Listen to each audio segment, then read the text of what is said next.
Right, hello to the last episode of the On The Go show for the year, James. We made it to the end of 2023. Didn't think we will, but we did make it. You didn't think we would?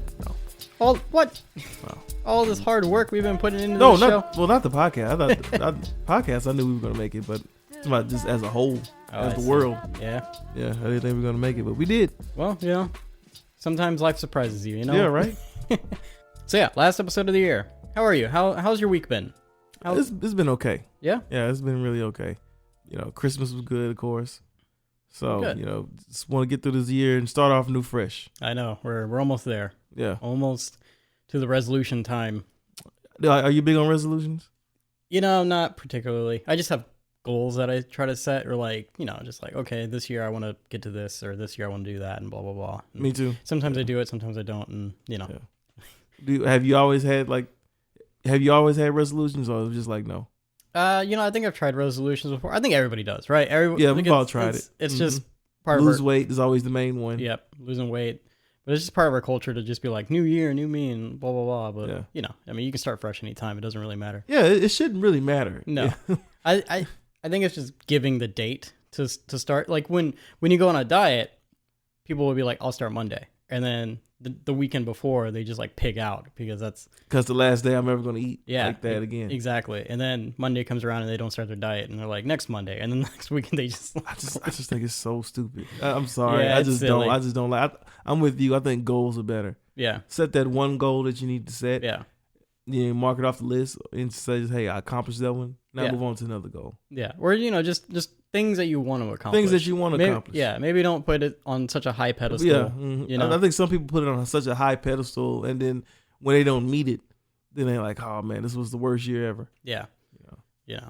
Well, I know when we first started the podcast, this was like in the middle of 2023.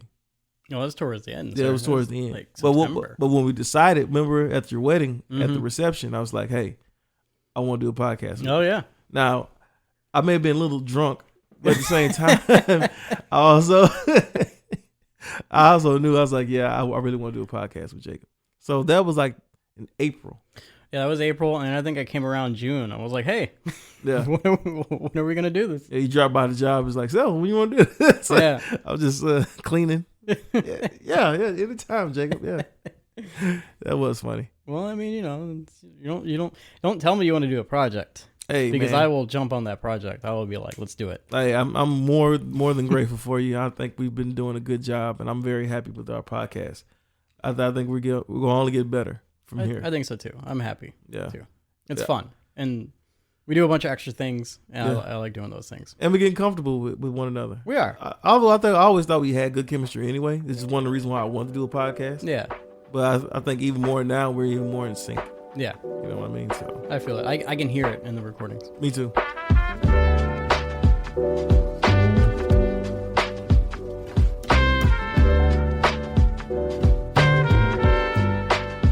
We are here to do a rundown of 2023 in film, right?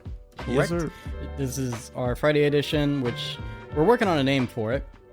Haven't quite come up with one, but our Friday editions are always like the pop culture-y, fun time show because it's the weekend. We're trying to have fun, So we've decided we're going to do, I guess, like a sort of best and worst of 2023.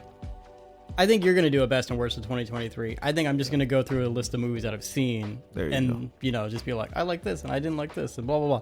We're also going to talk about 2024 and movies and what we're excited for and what's coming out and, all that great stuff. What we're not excited for and whatnot. So I don't know if you want to start. You want me to start? You can start. You want me to start? Yeah, okay. Mine is a little bit longer, but I'm not going to make it too long. All right. Well, I went to Wikipedia. Okay. And I looked up list of movies in 2023 because as our listeners may know, I have stated I don't watch much. You don't watch anymore. Nothing. Yeah. Jacob doesn't watch anything. However, this list kind of surprised me, and it also made me realize how long this year was. It really has. Because at the front of it, we have Megan, the AI Chucky sort of movie, Blumhouse, right? Yeah, you're right. Is that a good way to describe it? Yeah, you're right. Yeah. Man, that is crazy. Yeah, January. Came out in January. First of the year. I watched this on a plane coming back from our honeymoon. Oh, really? Did you laugh? Yeah. Did I laugh? Maybe. I don't really quite remember if I laughed. I just remember watching it, and it didn't leave an everlasting impression on me, right? Because it's Chucky. It's essentially Chucky. Yeah. It's essentially the same as the Child's Play reboot that came out. You're right. This woman, she developed a AI toy, and unfortunately, she's got to take care of her niece because her parents were in an unfortunate accident. And so she decides this is a good opportunity to have this AI robot raise my child, essentially. I like the commentary. My commentary? No, the commentary for Megan. Oh, okay. Because it's about people being responsible. Yeah. And taking care of your own Yeah. kids, or, if you're going to be a guardian, be a legal guardian. Right. Right. So I did like that parts of it. It did bring that up, and that was actually kind of interesting. But I mean, it's Robot Goes Haywire movie. They set it up for a sequel, which I don't know if we're going to see it. I know there's a lot of push for Megan versus Chucky. I know for sure we're not getting that, but I think Megan 2 is in development, if I'm not mistaken. I see. Yeah, Megan 2 is development because it made a lot of money. It did. Yeah, it was pretty good. It did. And I mean, as goofy as it was, I think a lot of people did enjoy it. Yeah, because you know why? The trailer. Yeah. When she was dancing in the hallway, that's what won everybody over. Well, everybody memed it, and that's what gets you a sequel, and that's what gets you a season 2 nowadays. If your stuff gets memed. Yeah, of course. So, but that's my first movie of the year. Not the first movie I've seen, but that's on the list. It's Megan. All and right. then I've seen Ant-Man 3, which we've talked about Marvel, so we don't need to go into Marvel. No. Ant-Man 3 is Ant-Man 3. If you like superhero stuff, it's a fine superhero film. Whatever.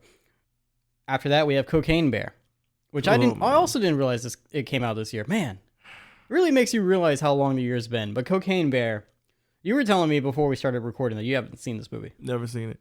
I've seen it. It's fun. It's a big dumb bear movie. If you like big dumb monster movies, this is a movie for you. Bear does cocaine.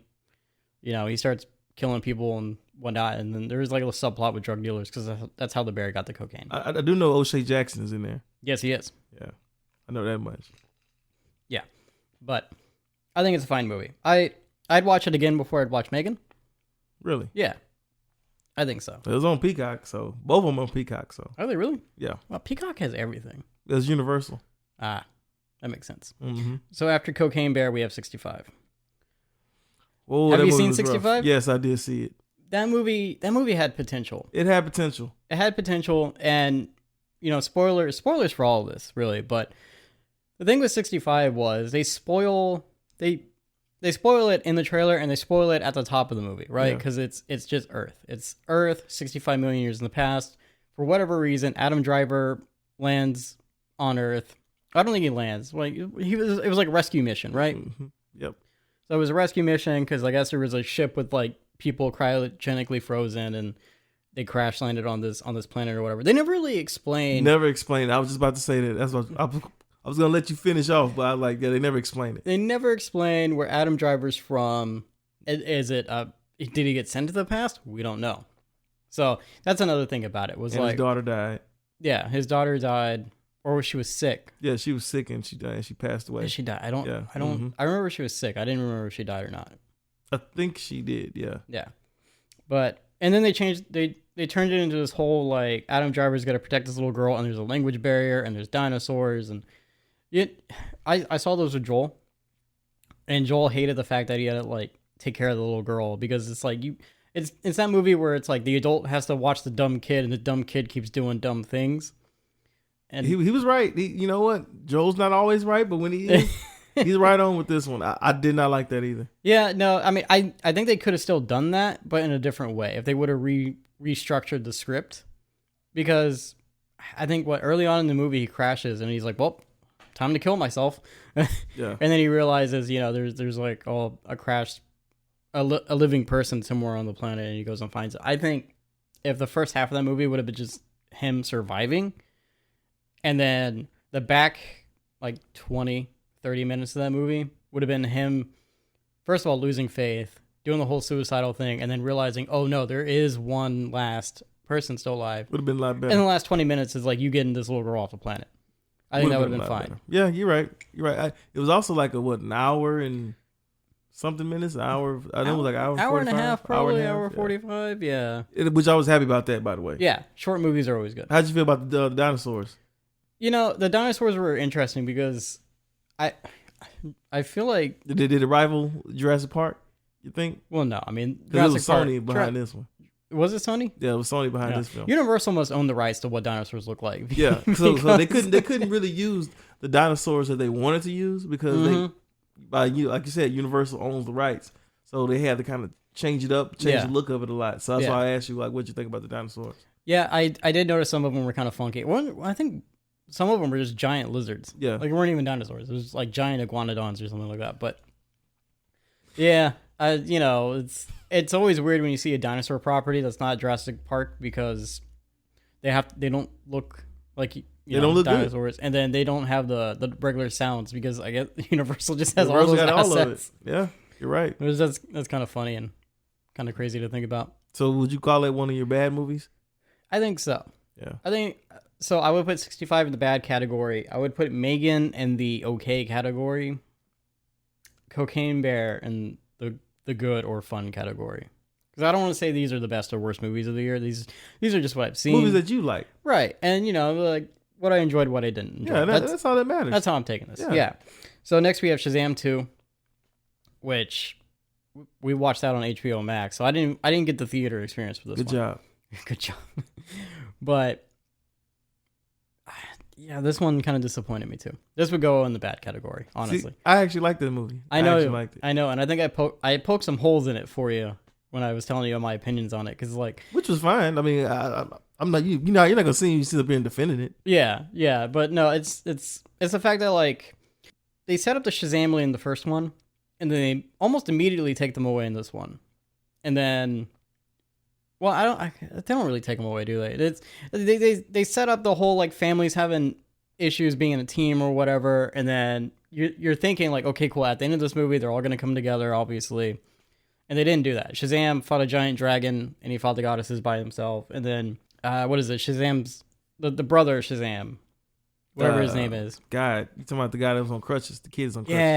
Yeah. Which I liked him. I've always liked him in the first one. Yeah, he wasn't a bad actor. He wasn't. I think he's one of the kids from It. Isn't Yeah, he was. Yeah, he's one of the kids from It. But so all this chaos and stuff is going on at the end of the movie, and then the family's trying to help Shazam as much as they can, you know, because they all lost their power. So they're trying to help as much as they can. But then little what's his name goes off to go find the goddess who he's got a crush on, who also weird. Yeah, it was because you talking about they're 1,000 years and million years old. I mean, which I was like, okay, I'm okay with that because I mean, hell, Comic book logic. it's and comic book whatnot, logic. But I think where they messed up with this Shazam movie, they put the family, the Shazam family. I didn't think they were gonna do the Shazam family in the first one. Let's get that out the way. That surprised me too. So I didn't expect that either. I thought they were gonna do that for the second one. It would have made sense. Would have made a lot more sense. Yeah. You're going up against goddesses, Yeah. so you need more people to help. Which again is why I expected them to like come back in at the end and like, okay, cool, we're a team because you set up at the beginning they're not really like working together. No, together, they're not. Right? They're all at separate missions. Right. They're trying to be a team, but then they keep ruining things. My favorite bit actually from the movie was in the beginning of the movie when something's going on at the bridge and the bridge is like collapsing. And they're like, "Don't worry, guys, we got this." And then the next thing is like a news article or the news. Yeah, I saw that. Yeah, I remember this and scene. they're like, menace superhero family ruins Yeah. bridge. Which is always funny. I always like when they kind of crack jokes on the superheroes Yeah. and stuff like that. Yeah, like I said, you won't see me defend this movie to high heaven. So Okay. you poking holes through it that doesn't hurt my heart. But I just liked it from the standpoint. I actually liked it better than the first one. Had a lot more action to it, and then I can see that. and I did like Lucy Liu in there. Yeah, Lucy Liu was good. Who else was in there? What's her name? Meredith. That's her name. Meredith. The character name? Yeah, no, that's the actor's name. I still didn't like Zachary Levi. I think Zachary Levi is so miscast in that role. I don't know if he's miscast or if he just like misperforms. You know what I mean? Like I think the script is written wrong for him. yeah, either the script or just like the way he does it. He- It just doesn't make sense. You got a grown man acting like how was Billy Batson supposed to be? I think he's like 13 to 15. Okay. I want to say 13, 15-year-olds don't act like that. They just do not act like that. Well, also when you have the kid who plays Billy Batson being more mature as a direct evidence. Yeah, it's like, you know, we see this kid, he's not acting like this. No. So why are you acting like this? Like when he turns into Shazam, why does he get more immature? Yeah, he gets way more immature. I was like, this is so ridiculous to me. Yeah. So that's one thing about bothered me about the whole film. Both those movies, honestly, and it just keeps that trend of DC having horrible movies that time of year. So yeah, no, really. So yeah, that's definitely in the worst category. Yeah, no, that goes in bad or worse or whatever. The next would be D&D, Dungeons and Dragons. Oh yeah, I didn't see that movie. It's good. It's a great movie. Oh, it's better than the one with Marlon Wayans. Oh yeah, way better. No, it's fantastic. If you know D&D stuff, they do have a lot of like Easter eggs and whatnot for D&D players, but like it's just a fun movie. It's like it's got the same tone as the first Guardians movie. You know what I mean? Yeah. It's just fun. It's wacky. It's goofy. They don't take themselves too seriously. Chris Pine, Michelle Rodriguez. Yeah, and that goes in the good category. It's one of those movies where it's like I kind of don't want them to do a sequel. You know they will though. I think there's already talks of doing a sequel, but like Dungeons and Dragons is one of those things where it's like it's better if you don't franchise it. Ooh. Or I mean, if you sequelize it, don't continue the same characters. I say do a different cast and a different story, and maybe have cameos. Ooh, I wish that's not Hollywood. How Hollywood works. I mean, I know they're gonna want to bring back everybody and introduce like another cast member. Fast and Furious, baby. Yep, just with Wizards and Dragons. Yep. Yeah, and it's just, yeah, I don't want to see that, but I know it's gonna happen, and I don't know, because I'll use Guardians as an example, right? Because I compare it to Guardians, right? Guardians 1, really great and surprising. D&D, really great and surprising. I don't know if it's surprising, but still, really great. It was really surprising. Fun. From what I heard, it was surprising. For a lot of people, it was. Yeah, you're right. But then you have Guardians 2, which was, all the stuff you found funny in the first movie, we just did it again. Yeah. And then that's what I'm afraid of. I don't want them to do a sequel and just like, hey, remember all the good bits in the first one that you liked? We did it again. Do you know who's the director of this movie? No idea. Let me look it up. Okay. I had plans on wanting to watch it, but then I'm like, I'm not really a big DD fan, Dungeons and Dragons, so I was just like, I might stay away from it. You don't have to be. Yeah. That's what one of my friends told me. Like, yeah, you don't have to be a fan of it, but it's just Chris Pine. I'm like, nah. So who's the guy? John Francis Daly and Jonathan Goldstein. Okay, yeah, I heard of them. They've done good things before. Yeah, but no, I mean, you don't have to be a fan of the D&D stuff. Like, I mean, fantasy stuff. There you go. That's it. You got wizards, you got dragons, you got owlbears, you got enchantresses. It seemed like it was a fun movie. It seemed like it was a very fun movie. It's a fun movie. I definitely recommend it. Yeah, I probably watched. I think it's on Netflix, if I'm not mistaken. Probably so. Yeah. So D&D, we got the Super Mario Brothers movie. Oh, A+. Great movie. Yep. Great movie. I don't like how Chris Pratt does Mario. Understandable. Because Chris Pratt isn't a voice actor. He's not. And I mean, I know he's going to be in Garfield coming up, and even in that one, not a voice actor. And he's going to do Mario too. Yeah, because again, like D&D, this is another one of those movies where it's like, yeah, the first one was great, but maybe don't do a sequel. Yeah, see, the thing about that is when you do a sequel, the first one was easy to do because it's simple. It's the most simplistic story. Well, right. You can go according to the game. Right. But now that you're doing a sequel, it's a little bit different. Yeah, where do you go now? What game do you base it off of? Because you wasted your load pretty much on Mario Kart. You've done all the little gifts. Yeah. All the Easter eggs. You showed us everything. Yeah. What you got for this one? I think the next one you would do Yoshi, and you maybe bring in Waluigi and Wario. Ooh. Right. Jack Black has recently stated that he wants the second one to be a musical. I don't. Yeah, I know. But yeah, it's Jack Black. I mean, it was fun, to have his song. His song was probably one of the most, best songs of 2023. I know you're going to get to probably like another song on there, when your best and worst, probably on mine. Oh, yeah? But it was one of the best songs, that Peaches song.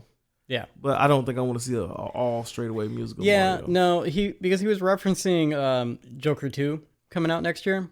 Yeah. Because they're doing a musical thing with that, and he's like, oh, I'm curious to see how that goes, and he's like, I kind of want the Mario sequel to be like a musical and blah blah blah, but Jack Black, Tenacious D, he just wants to sing. Yeah. That's all it is. But you're not gonna give him like another song in there to sing. Yeah, but But no, Mario was great. I just don't think they need a sequel. So Mario goes in the best category. We got Renfield. Remember Renfield, the Dracula assistant movie with Nicolas Cage, of all people, and Nicholas Hoult. Yep, Nicholas Hoult. Two Nicks. Yep, two Nicks. So Renfield, I watched on Peacock, and it was fine. It's enjoyable. You know what I mean? It's nothing super special or anything to me. It's just like, okay. It's about the vampire's assistant and him going through life. Yeah, and it's just more of an action movie, really, because he's killing a lot of people. And then the thing is, it's got Awkwafina in it. Oh God. I don't hate Awkwafina. I just don't like how she's just always the best friend character in these movies, because like she's the friend character in this one. She's been the friend character in Crazy Rich Asians. She was the bird in Little Mermaid. They gave her a whole damn song. She was a friend in some other movie. I don't know. She's always a friend. She's always a friend. The friend, and it's getting old to be like, oh, Awkwafina's the best friend. Okay, it's probably about the only gimmick that she really can do. Well, it used to be playing the hood voice. Yeah, the hood voice. Yeah, and then which was getting annoying, and that blew up in her face because it Hollywood turns out chewed her up. Yeah. So now she's got to do a different thing. Except, isn't she? There was like some drama that she was in, wasn't there? Like her grandma's dying or something. Yeah. I forgot about that movie. Was it you or Khadija that was telling me about that movie? It probably was Khadija, but it might have been. But I do remember that movie though. Yeah, apparently that was really good. Okay. But that's like one of the few movies where she's not like the comedic best friend or whatever. She's not talking hood. Yeah, she's not talking hood. So after Renfield, we have Guardians 3, which is probably, honestly, Guardians 3 is probably the best Marvel movie that came out this year. I think so. Ain't no think, I know so. And probably the best movie that came out in this phase. I don't know, is Guardians 3 phase 5 or phase 4? Where do the phases begin? I don't know. You know what I mean? I think I want to say phase 5, I guess. It could have been, but it's definitely one of the better ones over the past couple of years. Without a doubt. After No Way Home. Oh yeah. I would say. I love this movie. It had the drama.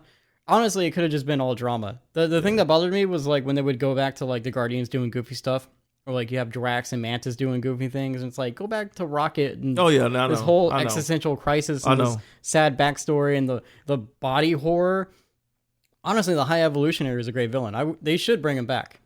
I mean, if they do, it won't be in James Gunn's universe. Because he might not be a part of Marvel no more. That's true. I mean, yeah, he's definitely. And I'm scared to even see them even tangle with that. So I'm glad that they're going to be done with that. Well, I think the reason why this movie was so good was the simple fact that it didn't have to be a part of anything that was going on with multiverse or was it the Thanos snap or any of that stuff. You're right, because it was just all afterwards. It was all afterwards. So the only thing you really had to follow up on was the Gamora part, and then unfortunately someone somewhere forgot about Adam Warlock. They forgot they set him up in Guardians 2, and now Guardians 3 they're like, oh, we got to throw him in here. I'm not trying to make an excuse for James Gunn, but I feel like that was a Marvel thing. Now, it might have been him too. It might have been a collaborative effort. Right. But I feel like there was more on Marvel because I was like, you're right. Somebody forgot about Adam Warlock. And he's like supposed to be kind of young. Yeah, but it just didn't make sense. Like they shoehorned him in there. And, I think I said after we got done recording one time, I think I remember pointing out that like Adam Warlock was such a big character for Infinity Saga.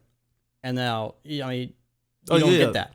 You pissed him away now. Yeah, I really don't think they're going to go back to Guardians. No, I don't think so either. I mean, they're not going to touch Guardians for a while, probably, maybe. I don't know. Well, everybody's pretty much gone from there. Batista's gone. Yeah, you're right. Batista, because they rubbed him the wrong way for the last couple of years, I think. Yeah, well, they rubbed him the wrong way with James Gunn stuff. So yeah, he's gone. That's right. Yeah, after James Gunn got sort of fired for all a of second. them pretty dumb though. All of them pretty dumb except for Chris Pratt. Yeah. So, that's right. He's on Earth or whatever. Yeah. So after Guardians 3, we got the Spider-Verse, the Across the Spider-Verse movie. Oh, forgot about that one. One of the best superhero movies of the year, probably. Really great setup for the sequel. The only thing I didn't like about it, the soundtrack wasn't as cool as the first. It wasn't.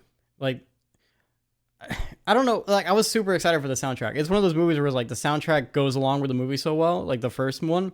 So I was like, oh, cool. I can't wait to see what they do for the second one. And I was like, what's this music? Nah, you're right. A lot of it, believe it or not, they kind of reused again from the first one. Some of it they did, and then they had Metro Boomin. Yeah, Metro Boomin was in there, and then he was a Spider character in the movie. Spider character, yep. But he also produced like a bunch of the music behind it. Yeah, because he did the first one. Yeah, did he really? Yeah, he did the first one too. Okay, I didn't know that because the second one, the soundtrack's called Metro Boomin's Across the Spider-Verse. Yeah. Original motion picture, whatever. The first one was just... I like that song. Yeah, he had 3 songs off that album that I like. Yeah, did one with Swali, and then I like the song they played at the end when it shared like the art. For the first movie or second movie? The second one. I like the art he did for that one. I don't know, man. Like I say, you're right. The soundtrack didn't do it for me. It didn't hit. But as a movie as a whole, the movie was great. Oh, yeah, beautiful. Movie was fantastic, and the sequel's 2025. Yeah, 2025. They pushed it back. Yeah, they pushed it back. The VFX team. Yeah, that kind of makes sense, I guess. But I'm excited for that one. I'm definitely excited for it. It's gonna be good, and really enjoyed that. Yeah, there's just like a lot of mysteries. I kind of feel like the 2099 Spider-Man is a different 2099 Spider-Man. It has to be, right? Because he was like really, you know what? Very aggressive. We never got a chance to talk about this movie. No. During the pod, so this is kind of fresh. Yeah. A little bit. So yeah, I felt like he was very, very different. Well, so someone pointed that out because like his design at the end of the first movie is like very much comic book 2099. This design, they made him like bigger. They made him like I noticed that too. Kind of scarier looking. I think they accentuated like the elbow spikes or whatever. So, someone had pointed out was like, oh, these could actually just be 2 different characters. Some people said it's redesign, but in a movie where you have multiple Spider-Men, multiple universes, you could easily just make him a different 2099. Yeah. You know what I mean? Yeah. The other 2099 might come in and save the day and be like, no, this guy ruined his universe. But although I will say, as dark as he is, he has a reason to be that way. He's very brooding, kind of like Batman. Yeah, he does have a reason to be that way. But if you picked up on it, they made multiple comments about him not being a Spider-Man. Yeah. They're like, "Are you sure you're Spider-Man? You're not making jokes. You got fangs, you got claws. Like, what's up with this?" Well, I mean, like I say, he suffered a pretty bad hardship. Well, yeah. So it's like I kind of understand where he's coming from, and he's trying to make Miles understand this has to happen for this other thing to happen. Right. But it's just the way it is. I think the bigger question is like, does it though? You know what I mean? Because we'll find out. This is a whole different. This will be a whole episode if we get real into it. But we'll find out on the next movie, right? We will. But you know what's cool? Donald Glover got to be Prowler in this movie. Yep. Like, I mean, it was a cameo, and he was like in a cartoon cage or whatever. Still don't know what universe he's from. I'm assuming he's from the Tom Holland universe. I'm assuming so too. Everybody was like, "No, he's not. He doesn't have to be." That's the only connection. That's the only connection. We know his character in Homecoming was Prowler. Yeah, we knew that. We saw it. Thing, yeah. So I'm gonna go with he is from the Tom Holland universe. That's what I'm going with too. I'm going with the same thing. So yeah, I definitely can't wait for that one next year. Yeah, it's gonna be great. Next on my list we have Transformers. Rise of the Beast. Ooh, I couldn't do it, Jacob. You were saying you couldn't do it? I couldn't do it, man. We went and saw it, and I will say Bumblebee was probably the best Transformers movie, live action, that we've had. Since the first one. The first one was really good. I would agree. Even though Michael Bay, it's still very Bayformers, you know what I mean? But it's the first one because it's the first live action, or the best one because it's the first live action one. Bumblebee is the next best, or the best. I would agree 100%. Because you did the G1 designs, that whole beginning of the movie where they're on Cybertron looks great. They look great throughout the whole movie. Shockwave looked cool. You didn't try to shoehorn Megatron in there, so you could leave room open for other. John Cena was good also too. John Cena was great. Haley Steinfeld, very good. Most of the things she's in, she's great. Yeah. Great movie. Transformers: Rise of the Beast as a sequel. Not the best. It's not Bayformers, but it's still a little too close to it. The thing is, if you would have just done Beast Wars, it would have been cool. But they shoehorned Unicron into it. And that's the problem I had. And I don't know why they're doing it. I don't know why they try to force Unicron into this series without like properly setting him up. Because they did that in the fifth one. The fifth one, they did that too. In the fifth one, they made it really weird because they're like, "Oh, Earth is Unicron." What? This one, no, he's a big space, planet transformer, and he's coming to Earth to eat it or whatever. And it was long too. That fifth one, by the way. Yeah, the fifth one was long, way longer than it needed to be. But yeah, that's the only thing. They try to shoehorn him in there, and it's just like, if you would have just done the Beast. You could have just done the Beast. You could have done it's the Maximals or the good guys. Who are the bad guys? Terracons? No, it's not Terracons. something else. I think so. I'm not really big into the Transformers. See, okay, while you're looking that up, the reason why I didn't want to see this Transformers movie is one, because I've never been big into the animal version of Transformers. Even as a kid, I didn't watch it on TV a lot, so I never been big on it. Right. Also, too, I just think if you're gonna do this movie like this, you should have done this like years ago.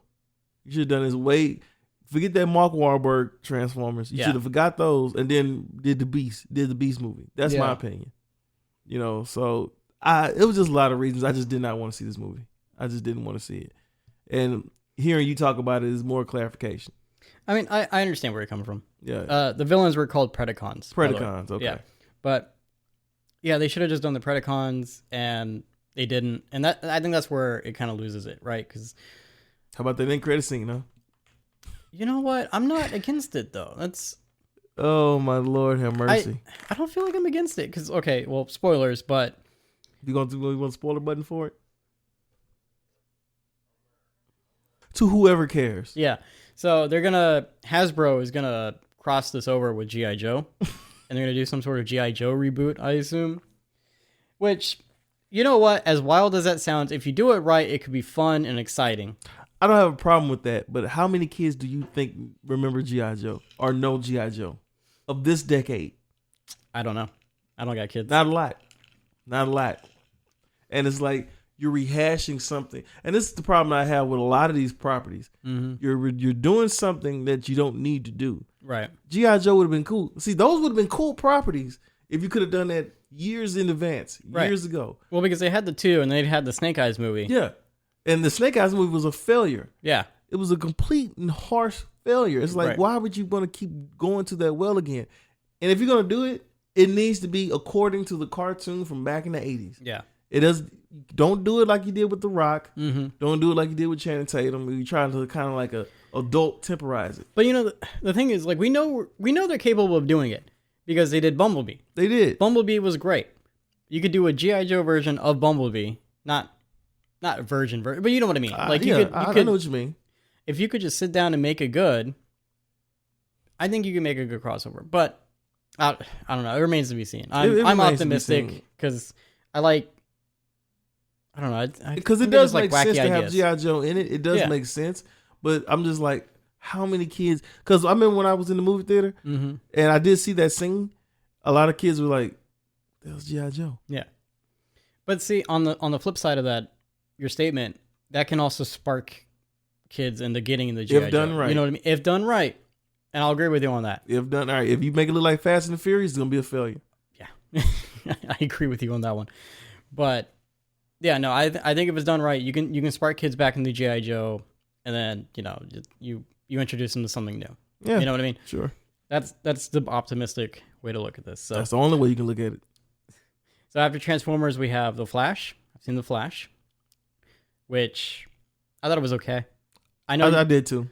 Yeah, I know. I think you liked it more than I did, but I thought it was okay. I feel like nothing's really at stake in that movie, and I kind of just wish they would have done Reverse Flash. And I was about to say that that's my only gripe with the film. Yeah. They should have just done Reverse Flash. I don't know why they didn't, because you know what, you also never find out who killed his mom. Exactly. That's the whole point of this movie, was like, oh, they think my dad killed my mom.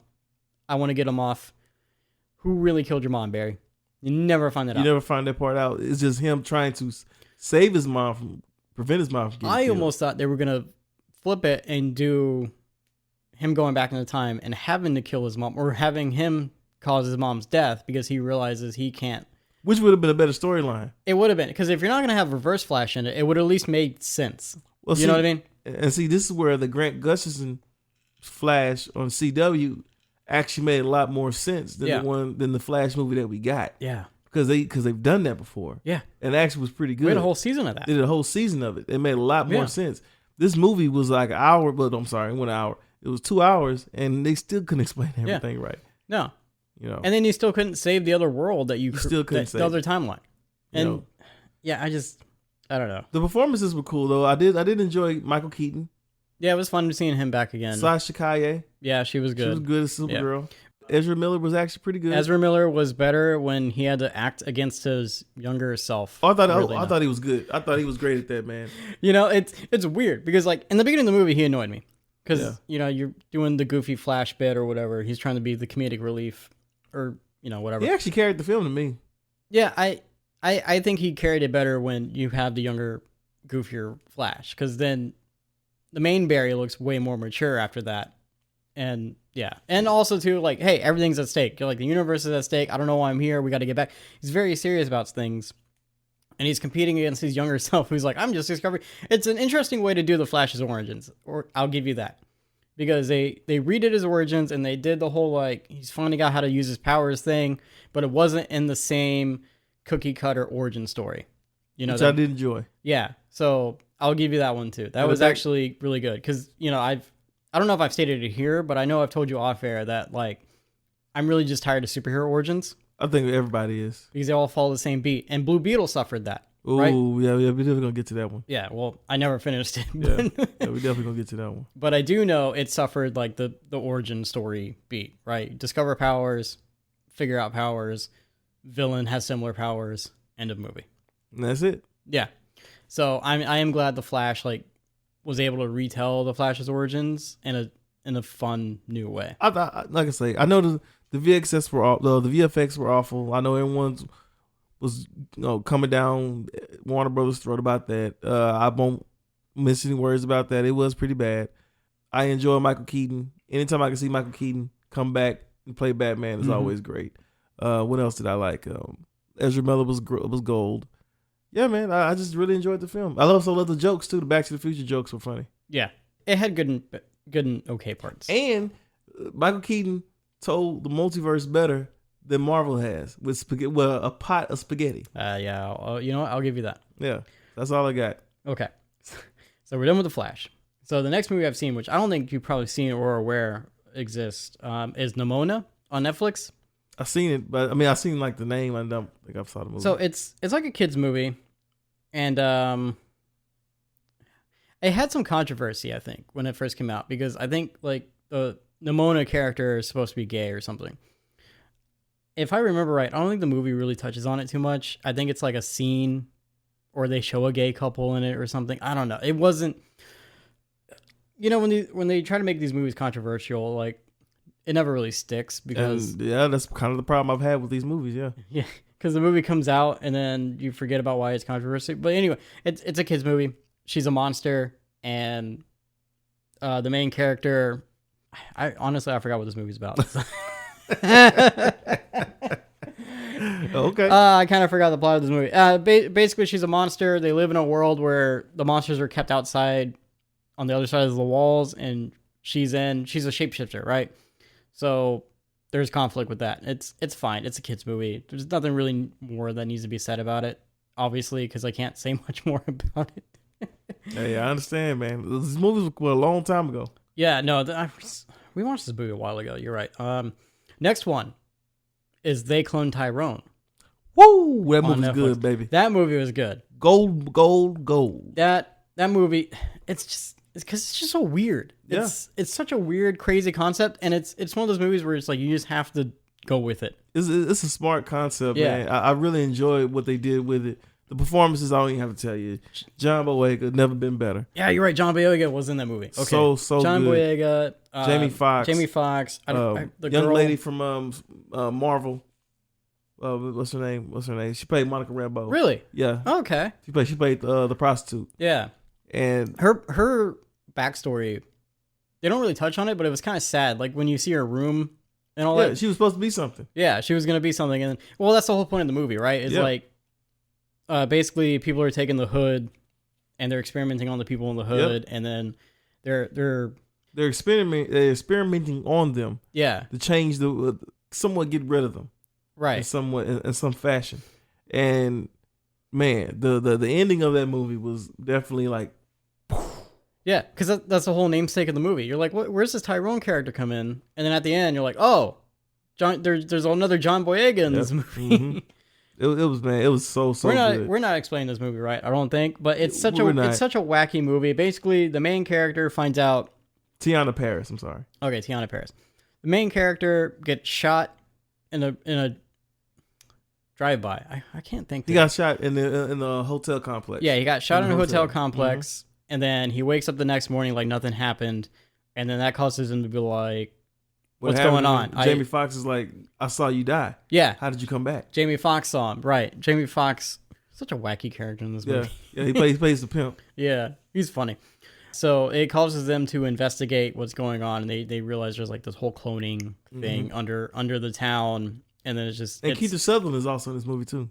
Kiefer Sutherland. Is he the one of the bad guys? Dude? Yeah, he's a bad guy. Okay. He was the one that could like control him. Oh, okay, yeah. It's a good movie. If you haven't seen it, go see this movie on Netflix. It's one of my favorites. It's good. If you like out there original stories, yeah, this one's it. Something very unoriginal, right? Because everything else we've been talking about is just like very cookie cutter and like mainstream. But They Clone Tyrone is not cookie cutter and it's not mainstream. Very good. Next after that, I have on my list Barbie. Barbie was good. It was. Let's be honest. Barbie was great. And they tried to make it so controversial, right? They tried to make it be like, this is a man-hating movie. It wasn't. No, they made Ken a dummy because nobody cares about Ken.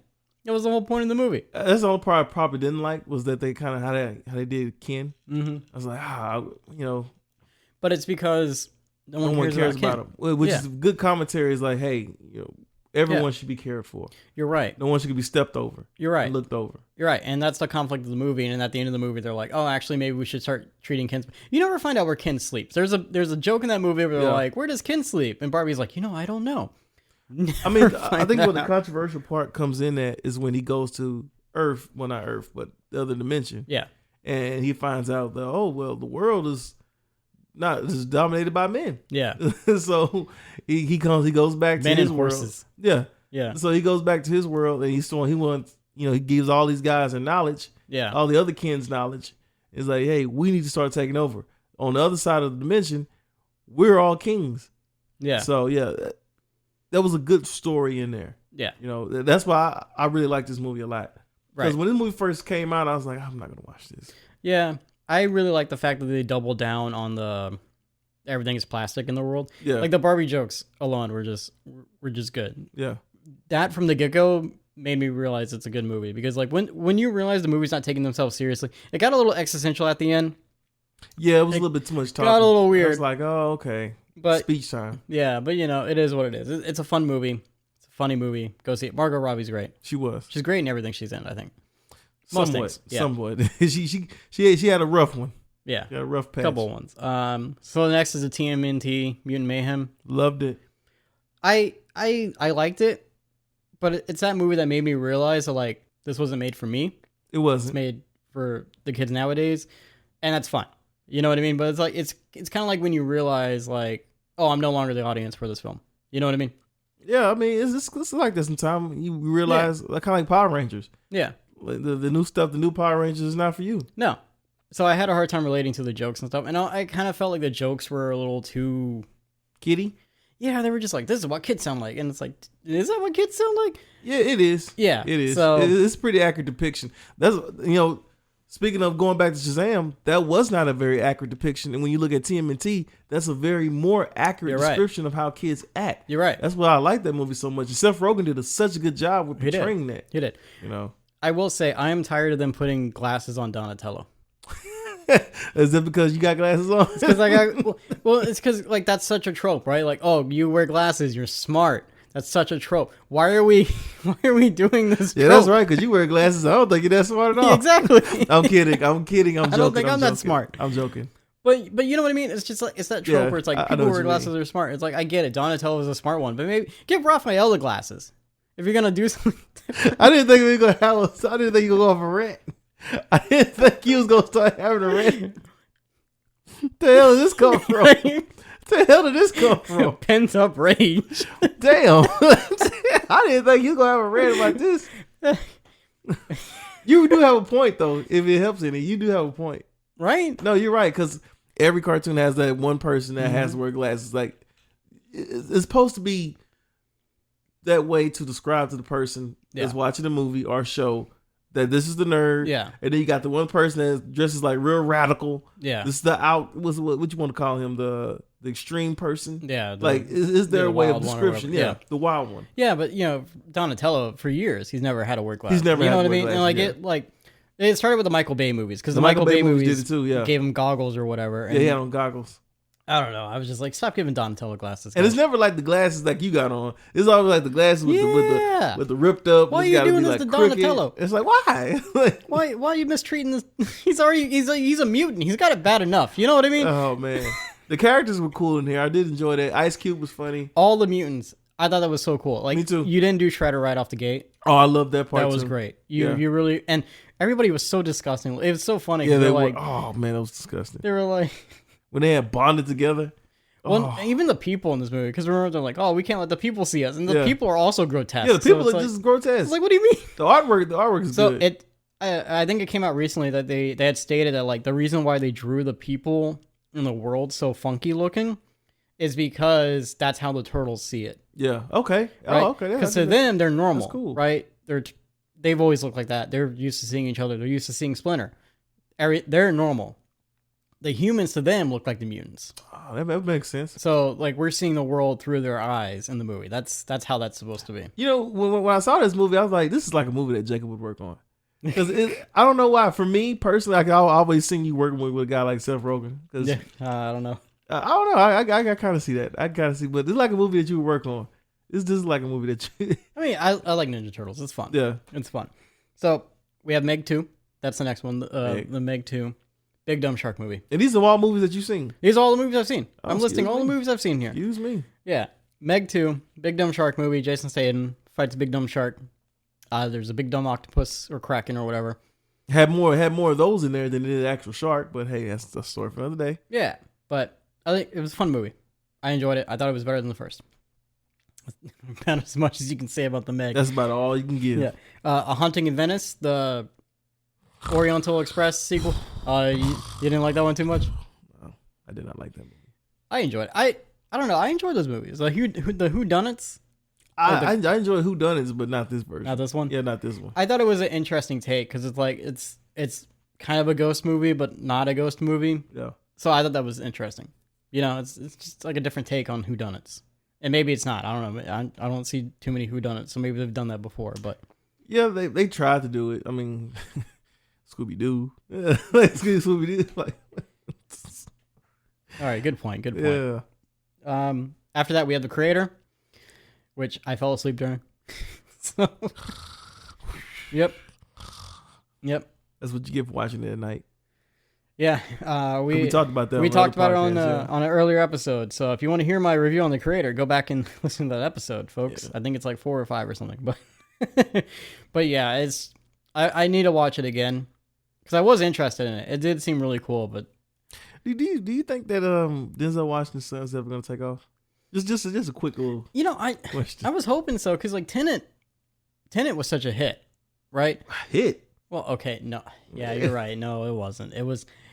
To me, it was a hit. See, it came out at the wrong time. It did. It came out during COVID. During COVID, when we were trying to reopen things, and that's the movie you put out. This really confusing, hard to hear time travel movie. I said the same thing, brother. Wrong timing. Wrong time. If it would have came out the next year, would have been a whole lot better. It would have been a bigger hit. Like, you don't want to go to the movies and watch a movie about, just like you said, a confusing time looping movie like that. Yeah, but I thought it was fantastic because once you figure out what's going on, I never knew you liked it. I never knew you liked it. No, I really enjoyed that movie. I liked it. I didn't hate it. We talked about that movie for weeks. Khadija and I, we would talk about it a lot, and I can't remember if we saw it again or not. We might have rewatched it again because it's definitely, you got to watch it a couple times. You do, kind of like Inception. Yeah, but no, I enjoyed that movie a lot. It's like the same with the They Clone Tyrone, right? Is wacky original kind of movie. So it's not cookie cutter. I'm hoping that he can take off. Cause I know the last movie that really was really big for him was that Spike Lee movie. What's the name of that movie? Black Klansman. Black Klansman. That was pretty good too. But Adam Driver stole the show.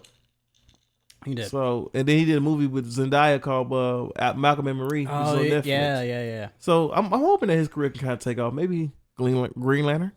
No, that'd be cool. That'd be cool. That'd be real cool. So after The Creator, we have FNAF. Five Nights at Freddy's. Oh, okay. I'm about to say, what the hell is that? Yeah, so, I mean, we covered Five Nights at Freddy's on the show. Video game movie. It's fine. And then rounding about the list, James, is The Marvels. Oof. Yeah, I think we talked about that to nauseam. You talked about it. I don't know if I gave the review on the show. Oh no, I did. It's just it's a fun movie. It was fine. It's a fine movie. It doesn't deserve all the hate that it got. No. You know, I mean, worst Marvel movie yet. It's just lumped in with all the other Marvel drama. You know, if you're tired of the Marvel stuff, you're gonna be tired of the Marvel stuff. But I think it was fine. Yeah, it wasn't bad. It wasn't bad. Hey James, how do you feel about live music? I love live music. Yeah, I do too. We had a recent guest on the show, King David. You remember him? Hell yeah, that's my guy. Yeah, he's got a show coming up in January. Are you interested? Yes, sir. Yes, I am. All right, well, January 11th at the Scout Bar. Doors open at 8. He's going to be performing hits such as Round and Round, Goth Cowboy, and Evil Bunny. Hope to see you there.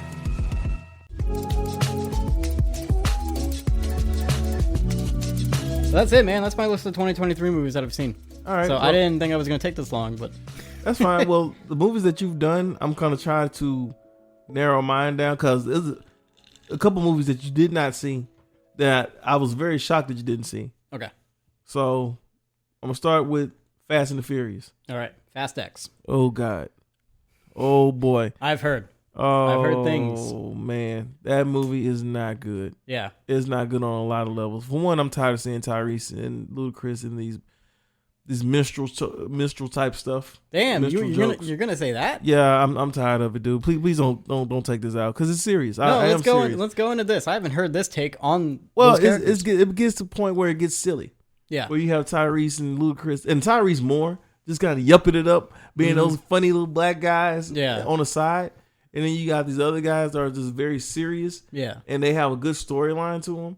And it's just like, I'm just kind of getting tired of that. At some point, it's like, okay, when we gonna stop seeing this? Right. Because at one point, Ludacris was a very up and coming actor where people were like, hey, man, this guy got some chops. Yeah. Same thing over Tyrese. Also, his character in the franchise alone was like, he was holding the street races. He was holding street races, and now he's like, turned into a computer geek. Yeah, he's a computer geek, and yeah. He doesn't wear glasses either. No, he doesn't. They didn't Donatello him. And Tyrese Gibson, he was another guy that was kind of on that trajectory, like, okay, I was starting to notice him. He was in Baby Boy. Yeah. He was in Four Brothers. He was in Waist Deep. He was in this movie with James Franco where he played in the military movie. Yeah. Like, he was getting up there. He was climbing that ladder. He was also, the Fast and Furious sequel, the second one. He was great in the second one. He was great in the second one. I don't know.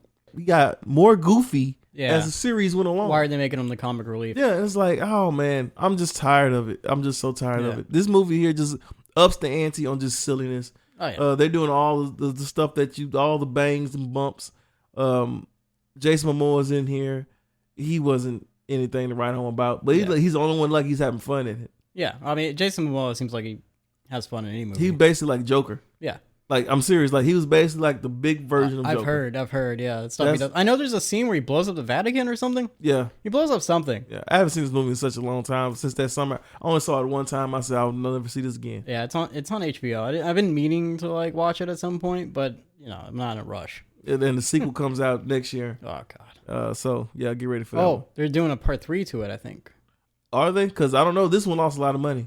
I mean, I remember when it first came out, they were like, "Oh, we might do a part 3," which Vin I don't know. Diesel said he wanted to do a part 3 and 4, but Universal's probably be like, I don't know, player, back that on up. Yeah, right. Because this movie wasn't very successful. Yeah, I mean, Vin Diesel's just coasting in these movies now. Yeah. You know what I mean? Like, there's always reports of him being lazy on set and stuff like that. So. Which brings me to my next point: the budgets on these films. That's when we really started talking about the budgets in the summertime. Yeah. The budgets on the films were just ridiculous. I think this movie was like $300 million to make. Damn. Yeah. So yeah, Fast and Furious. Indiana Jones. Biggest disappointment. So Fast and Furious is a bad movie, but this one was my biggest disappointment of the summer. You said bad de-aging. De-aging, bad script. Indiana Jones having to run around with this young lady who just pretty much she wants no part of this person. Yeah. And I'm like, why? Why does he have to keep running around with her? Yeah. And it's just like, I don't like the stuff like that. I mean, the Crystal Skull movie was kind of bad when that came out. It was bad. It seems like Indiana Jones, for as big as a franchise as it was, maybe you should have stopped after the third one. You know what I mean? Or maybe stop doing these grandiose movies. Like, and that was $300 million to make too. Yeah. I mean, Kingdom of the Crystal Skull was just like way out there. You know, you got Aliens. He survived a nuke in a refrigerator. Everyone keeps talking about that. Oh, just wait till you see this one. No. I'm not going to. It's like time travel, so he ends up in the Viking. I think of the Viking, when I'm mistaken. Jeez. So you introduced time travel in this one. Just like, why don't you go back to like what made Indiana Jones cool for people? I mean, I guess like they had the Holy Grail in one, right? So I guess the fantasy angle has always kind of been there. Yeah, it's always been fanatical, but it's never been that bad, right? This bad to the point where and this movie was better than Crystal Skull, right? I'll give you that, because you know what, as much as like the original movies may have had like fantastical sides to them, it was always just Indiana Jones. Yep, it was always archaeology and adventure and action. Like no one really talked about the fantasy side as much until you get to Crystal Skull and this one. So maybe go back to the roots, or maybe stop doing it. Yeah, maybe stop doing these movies at all. James Mangold was the director of this one, so I had hope in this film because he done Logan. Yeah, and I really enjoyed Logan. The movie was great. Yeah, and he's also doing Swamp Thing for DC for James Gunn. Oh, okay. So I really had hope that he would do Indiana Jones justice, and he didn't. I see. I thought Steven Spielberg was going to do this one, but he said no. This was John Williams' last movie score. Damn. So I hate that he had to go out on this sour note. What a sad send off. It is a sad send off. Yeah. So yeah, I hate that. So yeah, this movie was definitely number one as one of my worst movies I've ever seen. I mean, worst movie 2023. Yeah. So what is next after that? Oppenheimer. That's on a worst? No.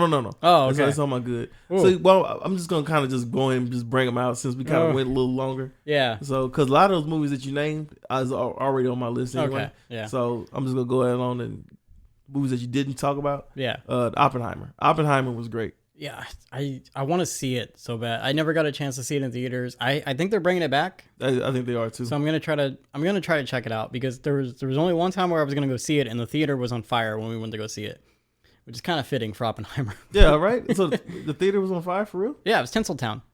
Wow, that's crazy. Yeah, I was going to go see it with a friend of mine. And we pull up, and everyone's outside. There's the fire department there and everything. This is a better story than the actual review. Keep going. Yeah, so the fire department was there, and we walked up, and they were like, yeah, you know, our popper or whatever caught on fire. And we were just like, oh, okay, well, guess we're not seeing the movie. Guess we're not seeing Oppenheimer. Yeah, I guess not. And then we just never went back to go see it. But they're bringing it back, so I'm going to try to go see it now. And you know what's funny? Recently, I kept off the list Godzilla -1 because I mean we talked about that enough. But anyway, so there was an article I think last week or the week before that stated that Godzilla -1 had made more money than Oppenheimer, or it beat Oppenheimer in some sort of box office record, right? Mm-hmm.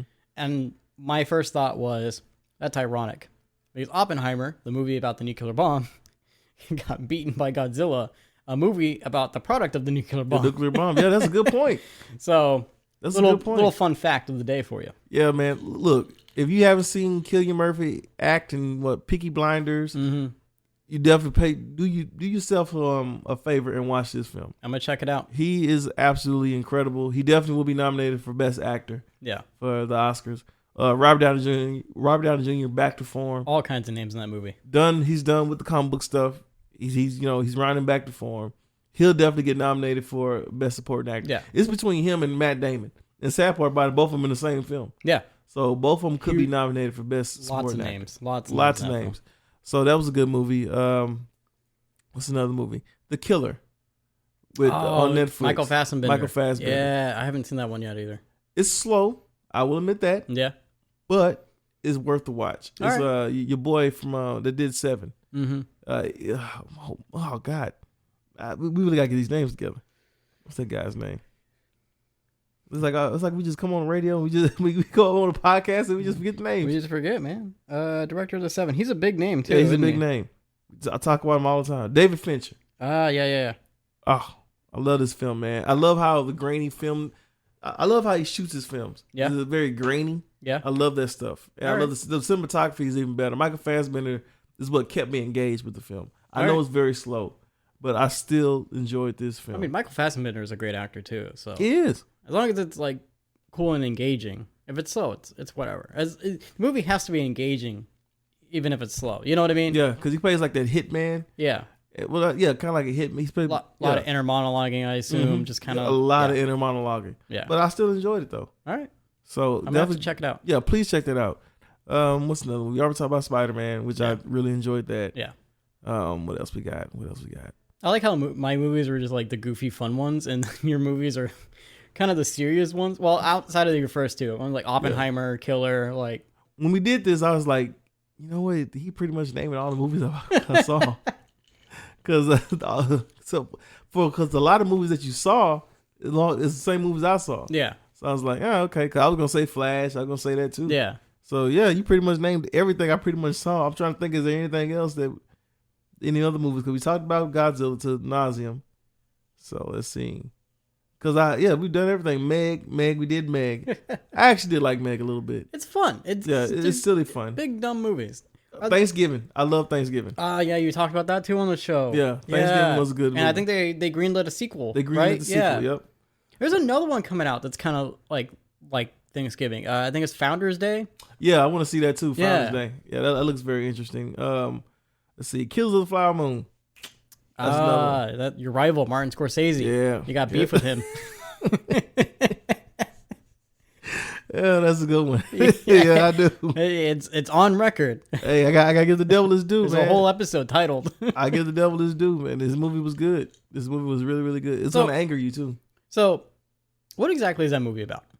Okay, so we remember back in the day when Indians they have land, and of course the other side doesn't like that. Yeah. The other side has land. A certain group of people came and took them. Yep. So they try to say the Robert De Niro's character goes in and is like, hey, we need to take back our land. All the land is in the women's name. Okay. So white man mate with the Indian woman, kill them, and take their land. Damn. Yeah, because it heirs property. Right, and that's once they're married. And that's DiCaprio. DiCaprio. He plays like the dumb nephew. He comes back from the military. Robert De Niro pretty much manipulates him, tells him to do all this, get with this girl. Yeah. So we, get money, get land, boom. From what I picked up from what I know and seen in the movie, it kind of becomes like a love story, right? Yeah, because he actually falls for it. Okay. Yeah, he falls for it a little bit. Okay, but he still has to carry out this plan that his uncle Robert De Niro. So it's like a moral dilemma and all that. Yeah. Okay. Mm-hmm. See, I assumed that DiCaprio was just like almost like his character in Django. A little bit, what I mean? But he's not as malicious and evil. This is about as dense as I've ever seen him play. He's really, really stupid in this. Yeah, he's really plays like a stupid nephew. I might have to watch it now because I don't think I've seen DiCaprio play a dumb person before. Yeah, he's pretty dense in this movie. It's really, really sad, man. It's disgusting to watch. Makes you feel, honestly. It's just disgusting. It's not just disgusting to watch if you're a minority. It's disgusting to watch if you're anybody. Yeah, because it's a travesty. Yeah, I mean, it's a dark side to our history. It's a dark side to our history. Yeah. So yeah, if you want to watch it, man, watch it on a good day. watch it on a day that don't watch it on a good day. I'm sorry. Watch it on a day that you just feel like I'll check it out. All right, I'll remember that. Yeah, No Hard Feelings with Jennifer Lawrence. Oh, you saw that one? Yeah, I saw the trailer for that movie, man. I was like, I'm skipping this. She tried. It's such a gross concept. When you're a teen, it's fine, right? It's a funny concept for a movie. But as an adult, you're like, that's gross. Yeah, you can't do that as an adult. You know what I mean? Yeah. Like this just sounds gross. Like you're like. First of all, it's even more wrong if it was a man that did that. Yeah, you flip that. It's worse. It's worse. It's like it's borderline grooming, predatory. It's just like a weird concept. I mean, it's funny because it's like, oh, the parents are paying this girl to sleep with their son because their son's a loser or whatever. But it's also just. That's pretty much what R. Kelly was doing. Yeah. If you kind of stop and think about it, well, the guy was a little bit. I mean, the girls were a lot younger though. Yeah. This guy here is like 18 or 19. Right. He has to be, right? So yeah. Because I probably shouldn't go too far, but it's still pretty kind of. It's on the edge. It's a weird concept. Yeah, it's borderline. It's weird to see Jennifer Lawrence in this kind of movie. It was weird to see her playing this. Knowing she's like 30, 35. She is. You know what I mean? So just like the real life age difference is just. I don't know. I just wasn't for it, man. I saw the trailer for this thing and I was like, no. Yeah, you're right. Like I say, I did not like the movie. She tried her best to be as funny as she possibly could. There's a couple clips in there, here and there. Not worth the watch. Yeah. I mean, yeah. Bad pile for sure. Yeah. That's the bad pile. I didn't see Joyride. I did want to see that, but I did want to mention it because it was an Asian comedy film. Oh, that one looked good, actually. Yeah, and I wish I would have got a chance to see that. Yeah. Hunger Games, I talked about that. I really enjoyed that film. I want to check that one out. That's the one I want to see. Yeah, that's in my good pile. Okay, I don't want to keep holding up the podcast. I know we've been on. You're for a good, minute. man. We You're good? good. I took 50 minutes. You can Okay, you good. can take 48 minutes because that's all I got left on this SD card. Okay, cool. All right, so I think for my last film that I want to talk about, and I think this is probably the worst film of this favorite comedian that I've loved my entire life. I've loved this comedian for a long time, and he's starting to do kids films, and he's kind of bounced back from here to there.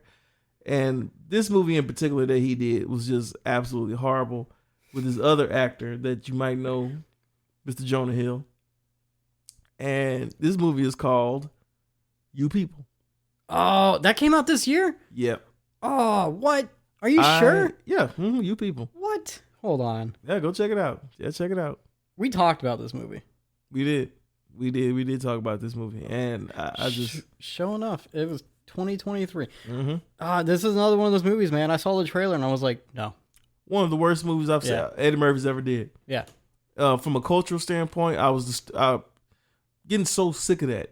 I'm getting so sick of it, and it's like, this is not how black people act when they're around white people. Well, also, like, just the trailer alone, because, like, they set up that Jonah Hill's character meets the girl because he thought she was his Uber driver, but it wasn't the Uber driver. Which makes absolutely no damn sense. Right off the bat, you're already doing the joke, like, that white people think black people all look the same. Right off the bat, you're doing that. And then you got Eddie Murphy being, like, the stoic. So pro-black, so Muslim. Yeah. And I probably couldn't tell you, I bet you that character couldn't tell you anything. It's not Eddie Murphy I'm mad at. Right. It's more the character. I just hate that depiction because it's just not right. Yeah. I've been in interracial relationships. Yeah. I've been in one and I'm still in one. Yeah. And I'm like, that's not how it goes. Yeah. And to keep depicting that, it really pisses me off. Yeah. You know, and that's why I get so tired of making it. And the same guy that made this film, it's the same guy that did Blackish. I didn't like Blackish either. So it's just very, very disturbing. LaToya Luckett is in here. Not LaToya Luckett, I'm sorry. Lauren London. And, you know, she had her problems on this film. She didn't kiss Jonah Hill. You know, I understand that. I kind of understand that. She was married to Nipsey Hussle, so she hadn't really kissed anybody ever since he passed away. Like I think a couple years ago. So I understand how she felt on that one. But it's just like, man. But then don't do act the in film. in a romance comedy. Yeah. I'm kind of with you on that one. I mean, consent and everything, but still, like, you're an actor, you're gonna act in this romance movie. If you don't want to kiss anybody else. And the sad part about it, you had Eddie Murphy, Nia Long, Jonah Hill, you had star power, Lauren London, Julia Dreyfus. Damn. And you had your boy from X-Files, with the guy. I don't remember his name. Yeah, I don't remember his name either. But you had all this star power, this strong ass star power. Yeah. And this is what you put together. Yeah. This is the garbage that you put together. Yeah. Wow. Oh, it's bad, Jacob. Have you haven't seen it? No, I haven't seen it. I haven't. Well, I mean, I wouldn't watch it. How dare you? I dare you and Khadijah to sit down and watch that film and tell me what you think about it. No. I guarantee you would be so disgusted with this film. Well, no, because I think I showed her the trailer. We watched the trailer together or something. She was even like, no, this is... No. Yeah. This is totally stupid. So, yeah, that's on my list of one of the worst films of 2023. I didn't realize that came out this year. Holy crap. Yeah. It's a long year, man. Yeah, it has been a long year. But, yeah, man, that's all I got. That's all I got. Because a lot of films that we did, we already reviewed them anyway. Right. Like, towards the back half, we reviewed them. And then, a bunch of the mainstream ones, of course, we've seen. And then, like I say, the movies that you already talked about is the same movies that I saw, too. So I don't want to keep regurgitating the same thing. I got you. I understand. I'm sorry it took so much time. No, I didn't realize I was going to go so long. And then we just got into it. But we just had good, we had great discussions about these movies. Yeah.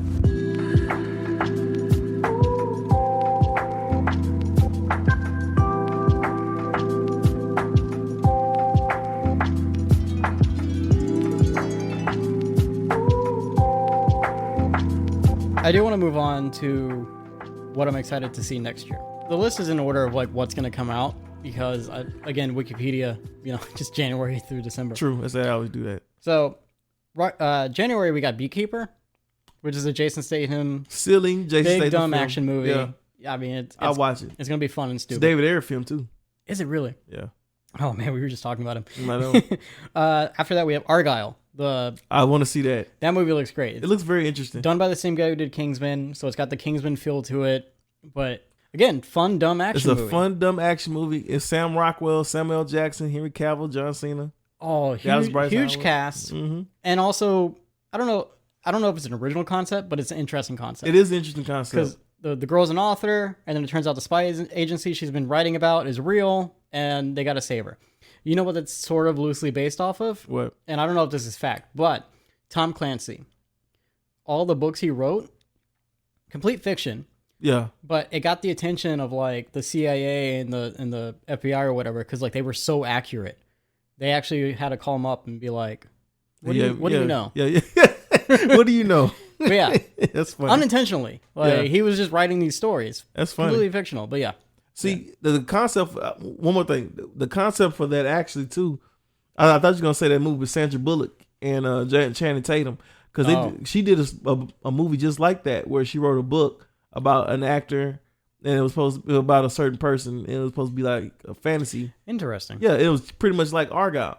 I think I vaguely recall. But this one's going to be better than that. Yeah, it looks a lot better. After that, we have that Lisa Frankenstein. Oh, you can keep that. Yeah? Yeah, I'm good. I don't know. It looks interesting to me. That'll definitely end up in one of the movies you saw.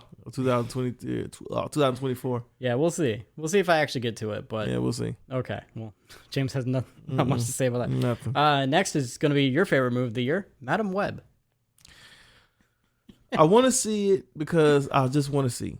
I just want to see to understand where they're going with this. I'll say this about Sony's Spider-Man universe, and I know we've had discussions on the show about it. I like that they don't get as much attention as the MCU. Yeah. Because Venom 3, we know nothing about. We know nothing about it, yeah. And I kind of like that. I've seen a set picture, that's about it. That's about it. Tom Hardy doesn't post anything about his movies. No. And I kind of like that. Madam Web, we don't know much about it. We didn't even know that Spider-Man was going to be evil until the trailer, right? Kraven, we know it's an origin story, but we don't know how it's connected to everything else. I don't know. Everything's... Nobody pays attention to what Sony's doing so much because Marvel's the big thing, or MCU, Disney's the big thing. Yeah. And I kind of like that like Sony's just fly under the radar. Yeah, they're flying under the radar, so we don't get a whole lot of leaks. We don't get a whole lot of like people speculating on what's going on. I think we will next year though when we start getting all three of these movies come out next year. Yeah, so we will. So I just like that we don't know. It's exciting. It reminds me of like back in the day before the internet was like super big and you see a movie trailer and you don't know what the movie's entirely about until you actually go see it. Like, now, are you sure that it's just because people don't care about this movie? It's because that's the other side of it too. Do people really care about Madam Web? I mean, I think it is. I think it's also people don't care as much. Yeah, but I don't know. I mean, like I say, I'm cautiously interested in seeing this movie. Cautiously. Hey man, I will 10 toes down. But I'm gonna watch stand on business. I'm gonna watch. Yeah, you definitely stand on business watching this one. I'm in Sony's court, man. What can I say? What can I say? You go ahead on. Sir. Look. There's two things in this world that I'll fight for. Taxes. Not seeing John Wick movies. Oh, okay. Oh, yeah. Oh. And seeing all the Sony Spider-Verse movies. Nice. Complete juxtaposition. Yeah. Anyway, so after Madam Web, we got Dune Part 2. I do want to see this. I should have put a question mark next to it because like. The first one was fine. It just felt like it had 4 different endings. There's a lot of setup. I don't know entirely if I'm really want to see the second one. I just know we probably will because Zendaya's in it, and my wife's a big fan of Zendaya. That's about it. That's as far as that goes. I'd take it or leave it. I might see it with Joel because Joel's a huge fan of Dune too, so we'll see. After that, we have Damsel. That's coming on Netflix with Millie Bobby Brown. Have you seen the trailer for this? Damsel. I don't think so. It's a fantasy movie, but like they flipped the genre, but I guess like they sacrifice the princesses to the monster, and then I think the knight has to come save her. It's like a test. It's like a whole test thing, or she has to survive on her own against the monster thing. Wow. So, all right, it looks really interesting. Yeah, that sounds interesting. It does. And maybe we'll have to do like a trailer park segment on on this trailer because the trailer came out like a couple weeks ago. So, I did not know that. Yeah, we'll have to do a trailer park thing on it. The next I have for 2024 is Imaginary, which is the horror film. Not the other one with Ryan Reynolds. Yeah, that's If. Yeah. Weird we're getting 2 Imaginary Friends movies. It is. Well, I guess it's not weird. Movie studios. Well, one of them was action, one of them is like not action. One's a horror, one's a comedy. Yeah, so I'm curious about it. That's about it. I'm curious about it. It's Universal, so. Yeah. Then we have Ghostbusters. Ghostbusters looks great. You know I'm be there, baby. Oh, yeah. Ghostbusters looks great. We got to do something special for that. Yeah. Godzilla looks fun. Stupid. Looks, fun. Big dumb monster movie. We have the Fall Guy movie, which is like he's a stuntman. Oh, yeah. Ryan Gosling. Ryan Gosling. Yeah, I do want to see that. Again, big dumb action movie. Yeah, I do want to see that. That's about it. Furiosa. We covered Furiosa on the show. Looks like a banger. Mad Max genre. Yeah, it looks great. Planet of the Apes. I'm interested. We're finally getting, I guess, a full circle moment, right? Are we? Like, I don't know about. Well, okay, good question. But we're finally getting to the point where like they're all talking. You know what I mean? The real Planet of the Apes.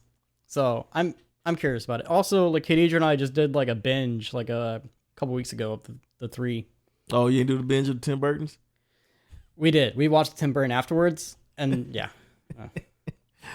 Oh man. Bike Riders with Tom Hardy and the Austin Butler dude. So they found a studio to do it?